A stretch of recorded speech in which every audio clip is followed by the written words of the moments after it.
सानसेखालि आङो एटिएम आव थांदोंमोन फैसा दिहुननो आं जेब्ला बैयाव सहैयो अब्ला साथाम मानसिफ्रा सावरायगासिनो दंमोन दा खोथाया जाहैबाय बिसोरनिनो सासेया गावनि जाथिनो सोरबा बियानै ना सोरबा गुवाहाटीयाव फरायोमोननो ओमफ्राय बेनो फैसा ट्रान्सफार खालामहरदोंमोन एटिएम नि थ्रुयैहाय एटिएम आथ' फैसा लाबाय जाहैबाय किन्तु बै मानसिया फैसाखौ मोनहैयाखै माने एकाउन्टआव हाबहैयाखै बे मानसिनावहाय हेल' लोगोफोर दिनैनि भिडिअ'आव आं नोंथांमोनखौ बरायबाय जोंनि देशा डिजिटल इन्डिया आरो कैशलेस ससाइटियाव मुभ खालामगासिनो दङ बियो सेन्ट्रेल गभर्नमेन्टनि मोनसे सिमां आरो मिजिंमोन आरो बहाय गोबां जोङो एचिभमेन्टबो खालामबाय मार्च 2023 सिमावहाय 807 crores ट्रान्जेक्सन जादों अनलाइन बियो मोनसे गिदिर एचिभमेन्ट दा जोङो बे भिडिअ'आवहाय online transaction cashless society digital India बेफोरनि सोमोन्दै सावरायनाय नङा नाथाय बे कैशलेस ससाइटि डिजिटल इन्डियाखौ जोङो बाहायनायावहाय जे प्रब्लेम नैबे मानसिया आं जा जाथाय खोन्थादों बे मानसिया जे प्रब्लेमखौ फेस खालामदोंमोन बे प्रब्लेमखौ जों बोरैहाय सल्भ खालामनो बेखौ सावरायगोन दा बै मानसिया एटिएम जोंहाय फैसा ट्रान्सफार खालामहरदोंमोन एटिएम जों फैसा ट्रान्सफार खालामहरब्ला एकाउन्ट नाम्बार नांगौ बै मानसिनि ओमफ्राय मबाइल नाम्बार नांगौ दा बिदियावहाय मोनसे नाम्बारा जुदि गालत जायो अब्लानो गुबुन मानसिनावसो फैसा हाबहैनो हागौ बेबायदि जायोब्ला नों मा खालामगोन दिनै बे भिडिअ'आव नोंथाङा बुजिनानै लागोन बेबायदि जायोब्ला फार्स्ट स्टेप नोंथाङा मा खालामगोन नोंनाव जे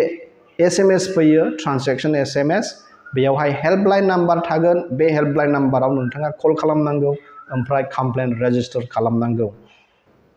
सेकेन्ड स्टेप नोंथाङा विदिन 3 days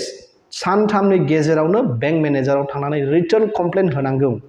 बा हायोब्ला जे एसएमएस फैदों बेखौबो नोङो प्रिन्ट आउट लानानै गाथिफानां होदो थार्ड स्टेपआव नोङो बेंकिं अम्बुड्समेन बे मोनसे वेबसाइट दङ बिसोरहा बे वेबसाइटआव नोङो थांनानै कमप्लेन रेजिस्टार खालामनांगोन नों गासै जाथायखौ नोङो फोरमायनांगोन ओमफ्राय नि रेफारेन्स नाम्बारखौ नोङो बेयाव होनांगोन रेफारेन्स नाम्बारा बहा मोनगोन ट्रान्जेक्सन जे मेसेज फैयो मबाइलावहाय बेयावनो मोनगोन दा बे मोनथाम स्टेपखौथ' मावखानांगोन आरो बिनि उनावबो जाथाराब्ला मा खालामनांगौ नोंथाङा कन्ज्युमार कर्टआव थांनांगोन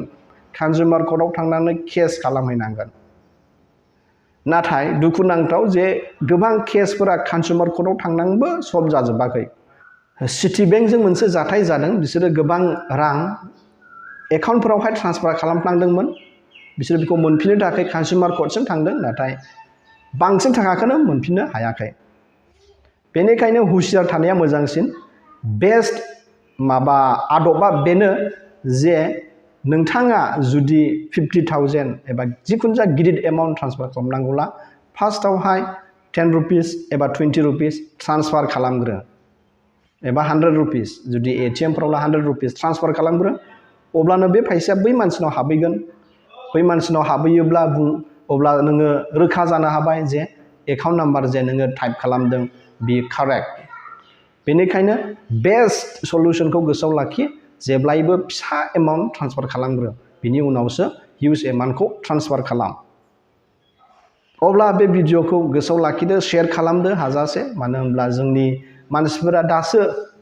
गोदानै बांसिन मानसिफोरानो अनलाइन जुगावहाय हाबदों फार्स्ट स्टेप होनजायो जोंनि थाखाय जाहाथे जों बयबो केयारफुल जानो हायो आरो जोंनि खामानिखौ मोजाङै मावनानै लानो हायो